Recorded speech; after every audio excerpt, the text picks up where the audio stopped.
এত কষ্ট করে ডেকোরেশন করার পর যখন কাস্টমারের ডেকোরেশন পছন্দ আসে না তখন আমাকে রিমুভ করতে হয়। আসলে এখানে কাস্টমার বলতে আমার স্কুল ফ্রেন্ডই নিয়েছিল আর ও যখনই আমার থেকে কেক নেয় তখনই ইউনিক ইউনিক কেকের ডেকোরেশন দেয় আর আমি নতুন এক্সপেরিয়েন্সও করি ওই ডেকোরেশন গুলো করে আর ওরও কখনো কখনো ভালো লাগে। তো ওর এই কেকের ডেকোরেশনটা একটু ভালো লাগেনি তার জন্য চেঞ্জ করতে বলেছিল কিছু।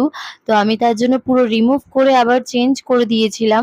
আর সেদিনকে এত গরম ছিল যে চকলেট মেল্ট হয়ে যাচ্ছিল। ক্রিমের ওপর লিখেছিলাম তাও মেল্ট হয়ে যাচ্ছিল। আর প্রথমবার আমি এরকম একটা ডেকোরেশন করছি যেখানে এত লেখা। আর ডেকোরেশনটা ভাইরাল ডেকোরেশনই বলতে পারো কারণ অনেকেই এরকম বানিয়েছিল। তো আমারও একটা এক্সপেরিয়েন্স হয়ে গেল আমার ফ্রেন্ডের জন্য। তার জন্য আমি ওকে থ্যাঙ্কসও বলতে চাই। পরে কেকের ডেকোরেশনটা রিমুভ করে আমাকে আবার করতে বলেছিল তার জন্য ও নিজে থেকে বলেছিল একটা এক্সট্রা চার্জ দেবে। তার জন্য আমার খুবই ভালো লেগেছিল।